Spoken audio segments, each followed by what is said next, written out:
अगर आप अपना जम्मू और कटरा माँ वैष्णो देवी के दर्शन का प्लान बना रहे हैं तो चलिए जानते हैं आप जम्मू और कटरा के आसपास के किन किन जगहों को एक्सप्लोर कर सकते हैं। इस वीडियो में मैं आपको जम्मू और कटरा के आसपास के सभी प्रमुख स्थानों के बारे में संपूर्ण जानकारी देने वाली हूँ, तो इस वीडियो में लास्ट तक बने रहिए।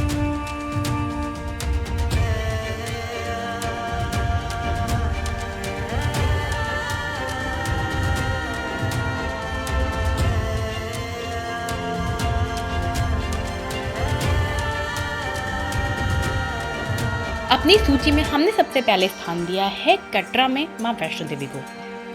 आप ट्रेन के माध्यम से सीधे कटरा रेलवे स्टेशन आ सकते हैं या फिर आप बस या टैक्सी के माध्यम से जम्मू से कटरा आ सकते हैं। जम्मू से कटरा का डिस्टेंस 50 किलोमीटर है। वैष्णो देवी की यात्रा आध्यात्मिक शांति और प्राकृतिक सुंदरता का मेल है।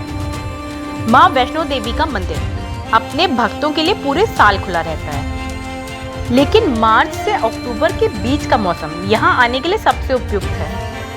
कटरा से मंदिर तक आपको 13 किलोमीटर की चढ़ाई करनी होती है, जिसके लिए आपको शारीरिक और मानसिक रूप से तैयार होना रहेगा। कटरा से माता के भवन के 2 मार्ग हैं, एक पुराना वाला मार्ग है और एक नया वाला मार्ग है। अगर आप पैदल यात्रा का मूड बना चुके हैं तो आपको नए वाले रास्ते को चुनना चाहिए, क्योंकि उस पे घोड़े खच्चर नहीं होते, इसलिए वो आपके लिए अधिक सुविधाजनक होगा। यदि आप 13 किलोमीटर की चढ़ाई चढ़ने में असमर्थ हैं तो चिंता की कोई बात नहीं है। आपको यहाँ घोड़े खच्चर, पालकी और बैटरी से चलने वाले वाहन भी मिल जाएंगे। कटरा से मां वैष्णो देवी के लिए हेलीकॉप्टर की भी सुविधा उपलब्ध है, जिसके लिए आपको प्री बुकिंग करानी होती है। हेलीकॉप्टर से आने के लिए आपको कटरा में स्थित हेलीपैड तक जाना होगा। वो हेलीकॉप्टर आपको मां वैष्णो देवी से 2 किलोमीटर दूर हेलीपैड पर उतारता है। वहां से यदि आप चाहें तो घोड़ा या पालकी के माध्यम से माता के भवन के पास आ सकते हैं। अगर आप बाढ़ गंगा से किसी भी माध्यम से चढ़ाई करके जा रहे हैं तो आप पहले अर्धकुमारी के दर्शन, फिर वैष्णो माता के दर्शन और बाद में भैरवनाथ के दर्शन कर सकते हैं। हमारी सूची में नंबर 2 पर है जम्मू का रघुनाथ मंदिर। जम्मू का रघुनाथ मंदिर यहाँ का एक प्रमुख मंदिर और पर्यटक स्थल है। रघुनाथ मंदिर का निर्माण महाराजा गुलाब सिंह ने 1822 से 1860 के बीच शुरू कराया था। बाद में उनके बेटे महाराजा रणवीर सिंह ने इसे पूरा किया। रघुनाथ मंदिर पर 2002 में आतंकवादियों ने हमला कर दिया था। इस घातक हमले के बाद इस मंदिर को काफी समय के लिए बंद रखा गया था। सन 2013 में 11 साल बाद इस मंदिर को पुनः श्रद्धालुओं के लिए खोला गया है। इस मंदिर में कई देवी देवता हैं, लेकिन प्रमुख देवता यहाँ भगवान श्री राम हैं, जो भगवान विष्णु के 8वें अवतार हैं। ये मंदिर जम्मू शहर के पुराने हिस्से में और नवी नदी के उत्तर में स्थित है।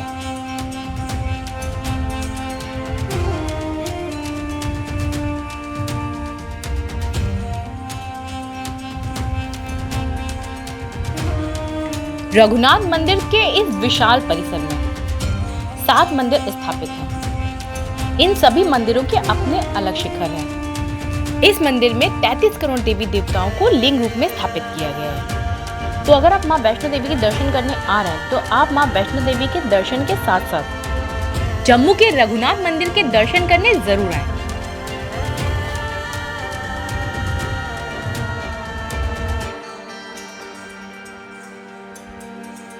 हमारी सूची में नंबर 3 पर है जम्मू का रणवीरेश्वर मंदिर। जम्मू में स्थित रणवीरेश्वर मंदिर भगवान शिव को समर्पित है। इस मंदिर का निर्माण महाराजा रणवीर सिंह ने 1878 ईस्वी में शुरू किया और ये मंदिर 1883 में बनके तैयार हुआ। ये मंदिर जम्मू शहर के शालीमार रोड पर स्थित है। ये मंदिर जम्मू शहर का एक महत्वपूर्ण धार्मिक स्थल है, जहाँ दूर दूर से हजारों श्रद्धालु भगवान शिव को माथा टेकने आते हैं। बताया जाता है कि इस मंदिर में स्थापित भगवान शिव और माता पार्वती की मूर्तियां महाराजा रणवीर सिंह ने राजस्थान के प्रसिद्ध मूर्तिकारों से तैयार करवाई थी। इस मंदिर में 8 फीट ऊंचा एक केंद्रीय शिवलिंग है, जो काले पत्थर से बना हुआ है। यहाँ कई छोटे शिवलिंग भी हैं। यहाँ पर नर्मदा नदी से लाए 1.25 लाख छोटे शिवलिंग भी स्थापित किए गए हैं। साथ ही यहाँ 12 ऐसे शिवलिंग हैं जो क्रिस्टल से निर्मित हैं। इस मंदिर में भगवान गणेश, कार्तिक और नंदी की मूर्ति भी स्थापित है। ये मंदिर सुबह 6 बजे से रात्रि 8 बजे तक खुला रहता है।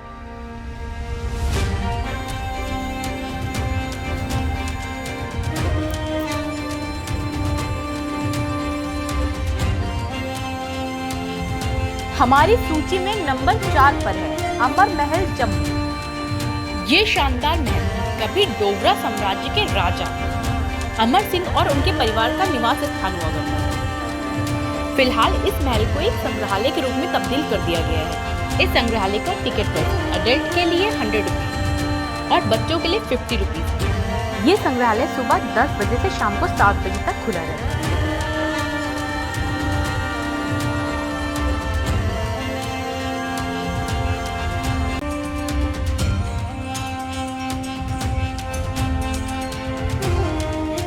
अमर महल जम्मू के तवी नदी के किनारे पर बना हुआ है।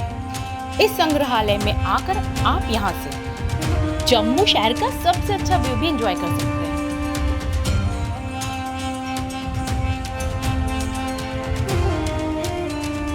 यहाँ 120 किलोग्राम प्योर गोल्ड का एक सिंहासन भी रखा हुआ है। साथ ही यहाँ राज परिवार की दुर्लभ तस्वीरों का भी संग्रहालय है। लाल ईंटों के साथ लाल बलुआ पत्थर से निर्मित ये महल यूरोपीय महल शैली में निर्मित है। इस महल के 4 कमरों को संग्रहालय में तब्दील कर दिया गया है। महल का बाकी हिस्सा राज परिवार के निजी इस्तेमाल के लिए सुरक्षित है।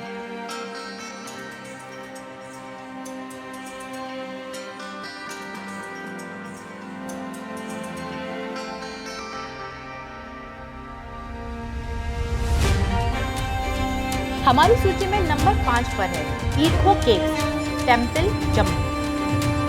ये मंदिर जम्मू शहर के सबसे पुराने मंदिरों में से एक है। इस मंदिर को जामवन की गुफा के नाम से भी जाना जाता है। ये गुफा मंदिर जम्मू शहर के केंद्र से लगभग 3.5 किलोमीटर की दूरी पर स्थित है। ऐतिहासिक अभिलेखों के अनुसार पीरखो मंदिर गुफा की उत्पत्ति 15वीं शताब्दी में राजा अजायब देव के शासनकाल के दौरान हुई। पीरखो गुफा जमीन से 20 से 30 फीट नीचे है। यहाँ शांत गुफा के अंदर शिवलिंग की स्थापना हो रखी है।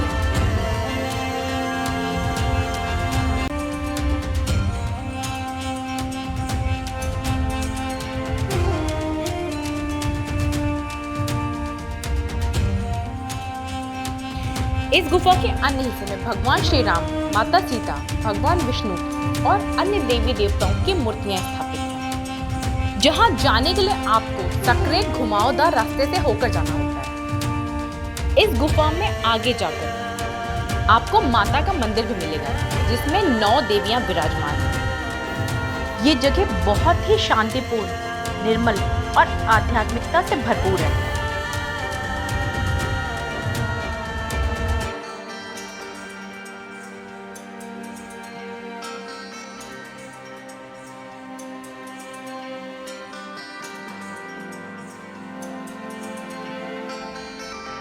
हमारी सूची में नंबर 6 पर है बहुफोर्ट काली माता मंदिर। ये एक धार्मिक स्थल है और इसके परिसर में हिंदू देवी काली माता को समर्पित एक मंदिर है। इस मंदिर को बाबे वाली माता मंदिर के नाम से भी जाना जाता है। ये जम्मू शहर का सबसे पवित्र और शक्तिशाली मंदिर माना जाता है। बाबे वाली माता जम्मू शहर की अधिष्ठात्री देवी है। यहाँ मंदिर में देवी महाकाली की काले रंग की मूर्ति है।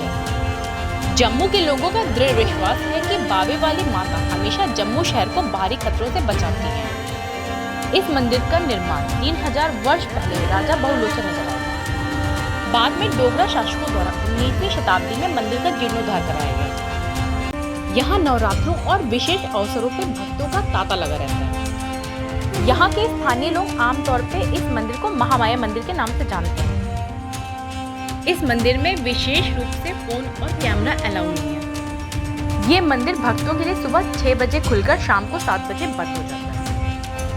अगर आप अपनी जम्मू की यात्रा पर हैं तो माता के दर्शन कर आध्यात्मिक अनुभव लेना मत भूलिएगा।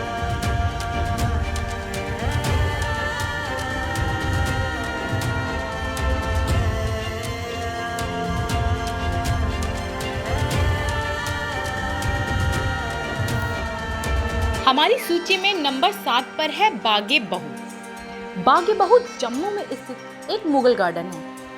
इसमें एंट्री का टिकट प्राइस एडल्ट के लिए 30 रुपीज और बच्चों के लिए 15 रुपीज है। बागे बहू का वातावरण बेहद शांत है। यहाँ पे बहुत सारे फूल और फाउंटेन लगे हुए हैं। शाम के समय यहाँ फाउंटेन चलने के बाद यहाँ का दृश्य बेहद खूबसूरत लगता है। बागे बहू तवी नदी के तट पर स्थित है और बहू किले के बहुत करीब है। जम्मू तवी रेलवे स्टेशन से बागे बहू की दूरी मात्र 4 किलोमीटर है। जम्मू हवाई अड्डे से इसकी दूरी 9 किलोमीटर है। ये उद्यान बहुत ही बड़ा है। ये उद्यान तवी नदी के एक तरफ ऊंची पहाड़ी पर बना हुआ है, जहां से आपको जम्मू शहर का अद्भुत दृश्य देखने को मिलता है। आप अपनी जम्मू कटरा की यात्रा के दौरान बागे बहू उद्यान में अपने परिवार के साथ आनंद लेने जरूर आएं।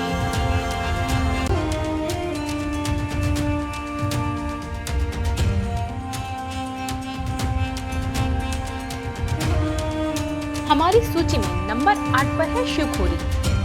शिवखोरी जम्मू से लगभग 140 किलोमीटर दूर, उधमपुर शहर से 120 किलोमीटर दूर और कटरा से इसकी दूरी 80 किलोमीटर है। शिवखोरी जम्मू कश्मीर के रियासी जिले में स्थित एक प्रसिद्ध गुफा मंदिर है जो भगवान शिव को समर्पित है। यह स्थान भगवान शिव के भक्तों के लिए एक महत्वपूर्ण धार्मिक स्थल है।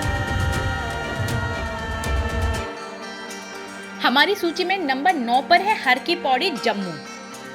हर की पौड़ी तवी नदी के किनारे बना एक प्रसिद्ध धार्मिक स्थल है। इस स्थान पर कई सारे मंदिर और देवी देवताओं की मूर्तियां स्थापित हैं। तवी नदी के किनारे बना होने के कारण ये स्थान बेहद सुकून भरा और शांतिपूर्ण है।